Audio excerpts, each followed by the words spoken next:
नमस्कार, मी प्रियांका आपल्या सर्वांचे अगदी मनापासून पुन्हा एकदा एका नवीन व्हिडिओमध्ये स्वागत करते. श्री स्वामी समर्थ. मित्रमैत्रिणींनो, खूप जणांनी मागील एक व्हिडिओ मी बनवला होता विवाह संबंधित, विवाह लवकर जुळण्यासाठी एक व्हिडिओ बनवला होता आणि तो व्हिडिओ अगदी कमी वेळामध्ये खूप लोकांनी पाहिलेला आहे. म्हणजेच काय, यावरून मी ओळखलं की विवाह जमत नाहीये काही लोकांचं, त्यामुळे खूप प्रॉब्लेम त्यांना आलेला आहे. लग्न जमण्यासाठी ते खूप काही प्रयत्न करतायत, खूप सारे उपाय करतायत आणि ते उपाय काही मार्गी लागत नाहीये आणि त्यांचा विवाह जुळत नाहीये किंवा विवाह जुळतोय पण पुढे ती गोष्ट जात नाही आहे. काही ना काही मध्ये अडचणी येत आहेत आणि किंवा आई वडील मुलाला तयार करतायत पण मुलगा काही केल्या विवाहासाठी तो तयार होत नाहीये किंवा मुलगी लग्नासाठी तयार होत नाहीये आणि त्यामुळे आई वडिलांना खूप टेन्शन आलेलं आहे की आपल्या मुलीचं वय निघून जात आहे, मुलग्याचं वय होऊन जात आहे, मुलाचं वय खूप वाढत चाललेलं आहे आणि त्यामुळे आई वडील खूप टेन्शन मध्ये आहेत. किंवा विवाह जमलाय पण चांगला वर वधू मिळण्यासाठी ते उपाय करत आहेत. तर असे खूप सारे लग्नासंबंधित खूप लोकांना अडचणी येत आहेत. तर तो जो व्हिडिओ आहे तो जवळपास 50,000च्या वरती लोकांनी पाहिलेला आहे आणि यावरूनच मी समजून गेले की विवाह संबंधित खूप लोकांना खूप काही प्रॉब्लेम चालू आहेत.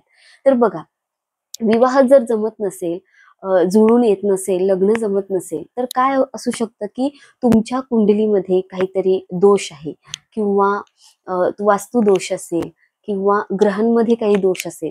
तर या दोषामुळे सुद्धा विवाह जुळण्यासाठी वेळ तेवढी येत नाही, वेळ लवकर येत नाही, ती वेळ सुद्धा यावी लागते. आणि जेव्हा तुम्ही असे छोटे छोटे उपाय करून सुद्धा तुम्हाला त्याचा फायदा होत नसेल, तर आजच्या व्हिडिओमध्ये एक असा महा उपाय तुम्हाला मी सांगणार आहे आणि जेव्हा तुम्ही हा उपाय कराल तेव्हा नक्कीच 40 दिवसाच्या आत तुम्हाला या उपायाचा परिणाम चांगला दिसून येईल. काही करायचं नाहीये, तुम्हाला घराच्या बाहेर जायचं नाहीये. हा उपाय तुम्हाला घरातल्या घरातच करायचा आहे. कोणतंही व्रत करायचं नाही, उपवास करायचा नाहीये, कोणताही मंत्र जाप करायचा नाही. फक्त एक छोटीशी देवाला प्रार्थना करायची आहे आणि थोडंसं एक सामान लागणार आहे, ते मी तुम्हाला सांगणार आहे. पण बघा, ह्याच्यामध्ये काही नियम नाही आहेत. नियम एकच आहे, तो उपाय जो कोणी करेल त्या व्यक्तीने फक्त मीठ खायचं नाहीये पूर्ण दिवसामध्ये. हा उपाय केव्हा करायचा आहे, कोणत्या 2 दिवशी करायचा आहे किंवा एकाच दिवशी करायचा आहे, सगळी माहिती तुम्हाला सविस्तर सांगेन. पण तुम्ही जर तुमचा विवाह जुळत नसेल तर काही टेन्शन घेऊ नका. जेव्हा ती चांगली वेळ येईल तेव्हा तुम्हाला योग्य वधूवर मिळणारच आहे. पण त्या गोष्टीसाठी तुम्ही जास्तीत जास्त तुमचा बीपी हाय करून घेऊ नका किंवा टेन्शन घेऊ नका. लवकरात लवकर तुमचा हा उपाय केल्यानंतर विवाह जुळणारच आहे. तर बघा काय करायचं आहे.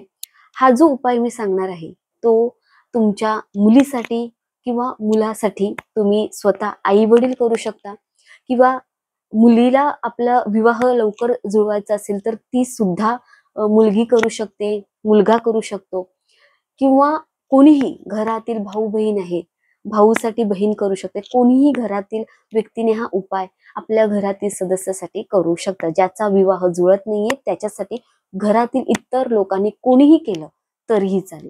आता हा उपाय केव्हा करायचा आहे तर बघा, मंगळवार किंवा गुरुवार 2 दिवशी, म्हणजे मंगळवारी करत असाल तर गुरुवारी करायचं नाही, गुरुवारी करत असाल तर मंगळवारी नाही.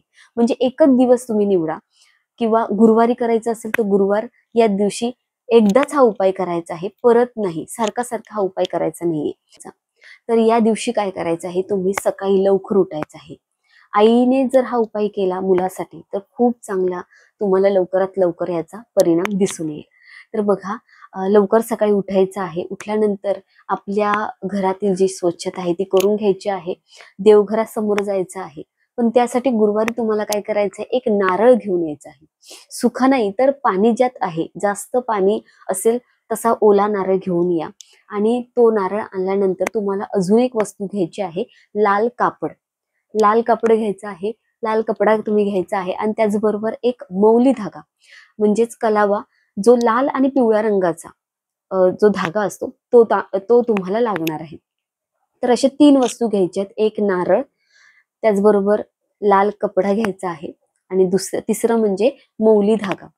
आणि त्यानंतर काय करायचं आहे, बघा, सकाळी आंघोळ झाली, तुम्ही देवघरासमोर जायचं आहे, दिवा लावायचा आहे, एका तांब्यामध्ये जल जल ठेवायचं आहे, पाणी ठेवून द्यायचं आहे. आणि तुम्ही काय करायचं आहे, त्या नारळ जो आहे, जटावाला नारळ नारळ असणार आहे, ज्याला शेंडी असेल तो नारळ घ्या. त्या नारळाभोवती लाल कापड गुंडाळायचं आहे. छोटासा लाल कापड घ्यायचा आहे, तो गुंडाळायचा आहे आणि त्याच्या भोवती तुम्हाला लाल पिवळा मौली धागा आहे, तो गुंडाळायचा आहे फक्त 3 वेळा सलग. 1, 2 आणि 3 असा तुम्हाला सलग 3 वेळा गुंडाळायचा आहे. आणि तो गुंडाळल्यानंतर तुम्हाला जो काही बाकीचा धागा उरला आहे तो तसंच त्याच्यामध्ये ठेवून द्यायचा आहे. म्हणजे 3 लाईन होतील, 3 राऊंड होतील, असं तुम्ही तो धागा तेवढा घ्या आणि त्याप्रमाणे गुंडाळायचा आणि बाकी त्याला गाठ नाही बांधायची, तर त्याच्यावरतीच तो असा आतमध्ये घालून द्यायचा आहे. ते झाल्यानंतर काय करायचंय तुम्हाला, आपले हनुमानजी यांची यांना प्रार्थना करायची आहे, बजरंग बलीला प्रार्थना करायची आहे की बघा, का तर संकटमुक्त करणारे आपले देव आहेत जे म्हणजे हनुमानजी. ते तुम्हाला संकटमुक्त म्हणजे तुमच्या जी काही संकट आहे तुमच्यावर आलेली आहे त्याच्यातून तुम्हाला ते बाहेर काढतील.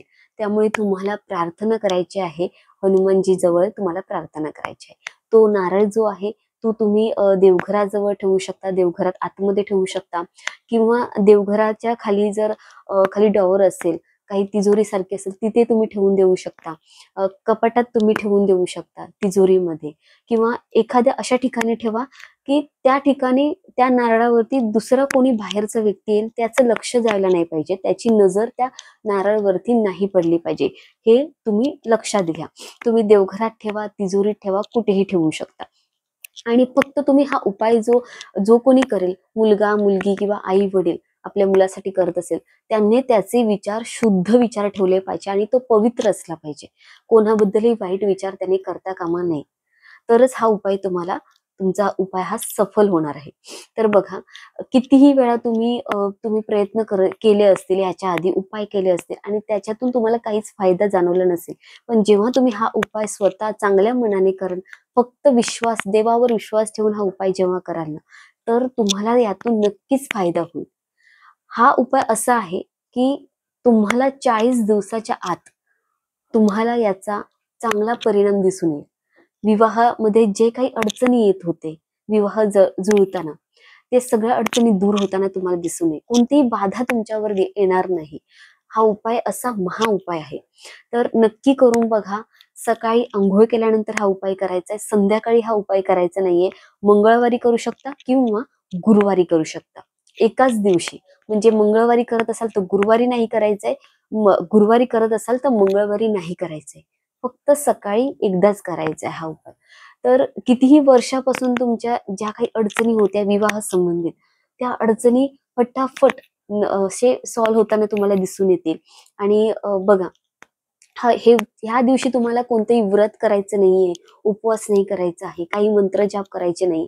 फक्त तुम्हाला देवघरात तो नारळ, जेव्हा तुम्हाला सगळं मी सांगितले प्रोसिजर तसे केल्यानंतर, फक्त तो नारळ तुम्ही हातात घ्या आणि देवाला प्रार्थना करा की माझ्या मुलाच्या लग्नामध्ये ज्या काही बाधा येत आहेत, जे काही संकट येत आहेत, अडचणी येत आहेत, त्या लवकरात लवकर दूर होऊ द्या आणि त्याचं लग्न लवकर जुळून येऊ दे.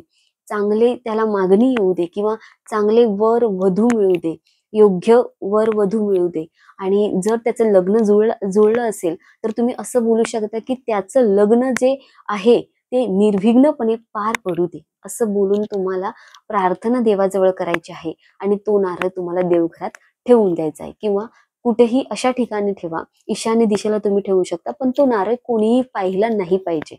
तर एवढं तुम्ही बोलायचं आहे. आणि जेव्हा तुमचं बघा मुलाचं लग्न जुळेल किंवा तुमच्या मुलीचं लग्न जुळेल, तेव्हा तुम्हाला तो नारळ परत हातात घेऊन धन्यवाद बोलायचा आहे देवाला. आणि बोलायचं आहे की माझ्या मुलाचं लग्न जुळलेलं आहे, निर्विघ्नपणे पार पडलेलं आहे लग्न. तर हा जो नारळ आहे तो आता तुम्ही नारळ तो हनुमान मंदिराच्या तिथे पायाशी अर्पण करायचं आहे, किंवा वाहत्या पानात तुम्ही प्रवाहित करू शकता. तर ह्या 2 गोष्टी आहेत. फक्त तुमचं मन स्वच्छ ठेवा, शुद्ध विचार ठेवा, पवित्र राहा, कोणाबद्दल वाईट विचार करू नका. नक्कीच हा उपाय तुमचा सफल होईल. कोणती अडचण येणार नाही आणि काही तुम्हाला प्रॉब्लेम येणार नाही. नक्की करून बघा. त्याचबरोबर एक गोष्ट सांगते, ज्याचं लग्न जुळत नाहीये, तर त्या मुलाने काय करायचं आहे किंवा मुलीने काय करायचं आहे, तर एक पिवळा कपडा घ्यायचा आहे, एक हळकुंड, फक्त एक हळकुंड घ्यायचा आहे गुरुवार दिवशी आणि जे हळकुंड आहे ते पिवळ्या कपड्यामध्ये गुंडाळायचं आहे. त्या पिवळावरती कपडा त्या हळकुंडवरती गुंडाळायचा आहे किंवा लाल धागा त्यावरती बांधला तरी चालेल आणि ते जे हळकुंड आहे ते तुमच्या शरीरामध्ये म्हणजे खिशामध्ये ठेवून द्या, पॉकेटमध्ये ठेवून द्या. जास्तीत जास्त आपल्या शरीराभोवती ते तुम्ही ठेवून द्यायचं आहे. तर जास्तीत जास्त ते हळकुंड आपल्या शरीराला टच होईल अशा पद्धतीने तुम्हाला ठेवायचं आहे. आई-वडिलांनी नाही, तर ज्याचं लग्न जमत नाहीये त्याने ते हळकुंड आपल्या खिशामध्ये ठेवून द्यायचे किंवा पर्समध्ये ठेवून द्या. आणि जर ते खराब होत असेल, हळकुंड आहे, ओलं झालं, काही झालं, तर तुम्ही एखाद्या प्लास्टिकच्या पिशवीमध्ये ठेवून देऊ शकता. तर अशा पद्धतीने ठेवा. तुमचा गुरुग्रह मजबूत होईल आणि लवकरात लवकर त्याचे चांगले जे काही इफेक्ट असतील ते तुम्हाला दिसून येतील. तर नक्की हे सुद्धा करून बघा आणि ज्या काही प्रॉब्लेम असते तुमच्या आयुष्यात त्या संदर्भात जर तुम्हाला काही उपाय पाहिजे असेल तर मला कमेंटमध्ये नक्की विचारा. हा जर उपाय तुम्हाला समजला नसेल तर नक्की कमेंटमध्ये मला विचारा. मी नक्की तुमच्या प्रश्नांचे जे काही आहे ते उत्तर देण्याचा प्रयत्न करेन. तर सकाळी हे कुठे बाहेर जाऊन करायचं नाही, तुम्हाला घरच्या घरीच हा उपाय करायचा आहे. कोणतीही अडचण असू दे, विवाहामध्ये येत असेल तर नक्कीच तुम्हाला त्याचा काही असू दे अडचण ती दूर होताना तुम्हाला दिसून येईल. हे बघा, विवाह आणि लग्न जुळताना काय असतं, ते विवाह करताना अगदी समजदारीने करावं लागतं.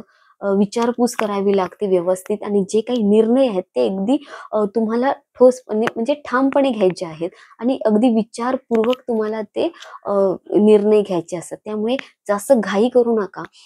जेव्हा लग्न जमणार तेव्हा जमणारच आहे. पण असे जास्त घाई करून कोणतंही तुमच्या अंगावरती संकट ओढून घेऊ नका. माझं म्हणणं एवढंच आहे, की शांततेत हा उपाय करा आणि उपाय केल्यानंतर तुम्हाला जो काही तुम्हाला अनुभव येईल तो माझ्यासोबत नक्की शेअर करा. कमेंटमध्ये लिहायला विसरू नका आणि पुन्हा भेटूया अशाच नवीन एका व्हिडिओमध्ये आणि तोपर्यंत श्री स्वामी समर्थ. धन्यवाद.